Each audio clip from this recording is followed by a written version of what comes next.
We were brought up with the awareness that death was a continuation. It was an ongoing, oftentimes a tremendous celebration.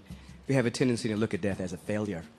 And because of that, individuals treat the disease with never meeting the individual, because they're trying to stave off death, so they never have an opportunity to have the compassionate heart or to really touch an individual during those last days. And then when the person does make the transition, everyone looks upon it as a failure, and the person was never met.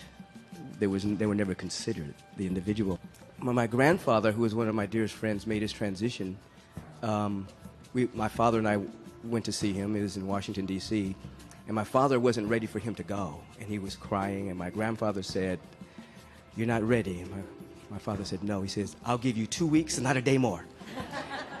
And exactly 2 weeks to that day, on my grandfather's birthday, July 15th, he made his transition.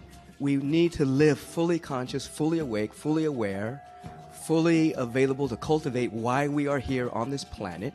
Because the great mystery, you don't know when you're going to leave the body temple. Some of us do, some of us don't, most of us don't. And so the idea is just to live fully and completely and give your gift and not hold anything back. Do not live life on the layaway plan, saving it today, living it tomorrow. Change the paradigm of thinking you're supposed to be here good in order to go to some place called heaven. That's an old paradigm that's dying. Heaven's at hand now through the gifts of love and compassion that you share.